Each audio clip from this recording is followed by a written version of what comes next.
Now to Art Harris at artharris.com, investigative journalist. We are taking your calls. Art, I hear them say, why do they keep putting charges on me?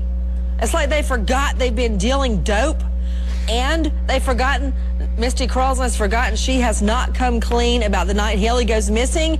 In fact, police just released a press statement where they say that her statement, sketchy as it is, they say sketchy, is completely contradicted by the physical evidence. And also, they keep doing this to me. She's the one on video selling dope. That's right, Nancy. This is a jailhouse full of deniers. They cannot accept the fact that they are caught red-handed on tape.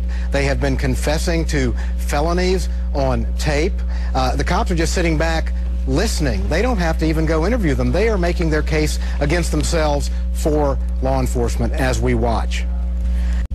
Straight back out to Art Harris, investigative journalist on the case. Art, aside from videotape of a PIN video camera inside an undercover police car, audio tape inside the undercover police car, and eyewitness testimony along with crime lab evidence identifying the drugs, what other evidence is there against Misty Croslin? Well, we're listening to it right now, Nancy. We're hearing evidence, admissions by her that she was along for the ride for at least 8 of these transactions, and that she... Let's don't say along for the ride, because that suggests she's not steering the boat. That's her claim. She's also claiming that the undercover officer solicited her and pressed her to sell to him. So we're looking at someone who's already constructing their defense. Too bad that these tapes are finger pointing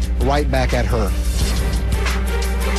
Refresh our recollection, Art Harris, on the 3 full days before Haley goes missing. Well, where was Misty Croslin? Well, she didn't like drugs, but she was on a binge with a friend. Nene Christina Pravat picked her up, and they went off. They picked up another young man, and they were off taking Roxy's, cocaine, drinking for a 3-day party. It was a revenge romance against Ronald, who had just kicked her out. 3 days later, Nancy, she shows back up at the trailer where she was living with Ronald and Haley and Junior, and they got back together for a night, and then Haley is missing the next day. So she was indulging. We are taking your calls. I want to go back to Jennifer in California's question. Art Harris, she made a good point. It doesn't really seem like they're in isolation between all the wooing they're getting, the phone calls, the visits, the hairstylist, you name it.